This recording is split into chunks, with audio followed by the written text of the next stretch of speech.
grade 3s. Today for spelling we are focusing on a special word called morphemes. Now it sounds like a fancy word, but basically all it means is words, because morphemes are things that make sense on their own and we understand them as a meaning. So something like car, teach, bus are all examples of morphemes because they are words that make sense on their own. Now there are also another type of morpheme. These are called free morphemes because they make sense on their own. They're individual words. There's also another thing called a bound morpheme. Now bound morphemes are not words on their own. They don't make sense if they're not connected to a free morpheme. So a bound morpheme could be things like lee, ness, ed, ed, ing. These are all examples of bound morphemes because what's a lee? A lee is not something that's a word on its own. It only makes sense when we join it to other free morphemes. So if we have a look at our examples together, I could have a word like our free morpheme teach, and I could add a bound morpheme er, and I could make the word teach I could also make the word teach ing. Teach is our free morpheme and ing is our bound morpheme. You could also have the word book and add the bound morpheme of s, and that makes books. Now our focus for today is actually going to be on the word port. Now port is a free morpheme because it makes sense as a word on its own. It could be the port where boats come into, but it's actually a part of many other words. So when we add some bound morphemes to the morpheme of port, we can get many different words.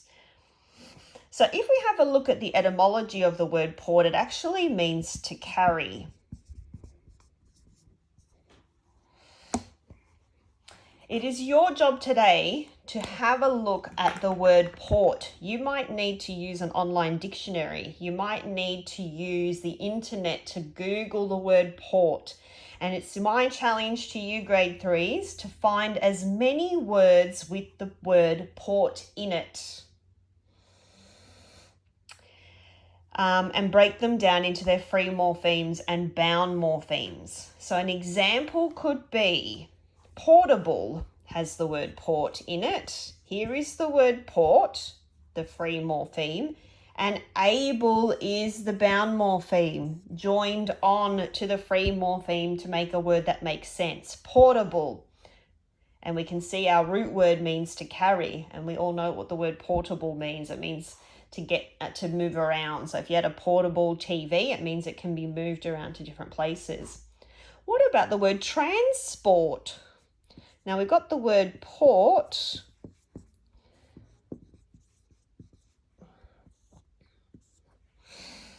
Now port is our root word, so we're underlining this. Now trans is not a thing on its own. The word trans doesn't make sense. It's actually a suffix added onto the word. A prefix added onto the word. So it doesn't make sense on its own. But when we put it together, it means transport. Now if we look at our word to carry, we can understand that transporting people means moving them around and carrying them to different places.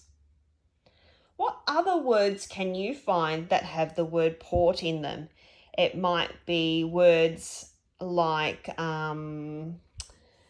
deport or import. Keeping our morpheme of port, but we're adding different bound morphemes. So on your Word document with the word port, you'll see it in your activity on Seesaw. You're going to find as many words that have port. Now, sometimes port is at the end of the word. Sometimes port is at the front of the word, but port could even be in the middle of the word. I don't actually mind. I just want as many words that have port in there, and you're adding your bound morphemes to your free morphemes.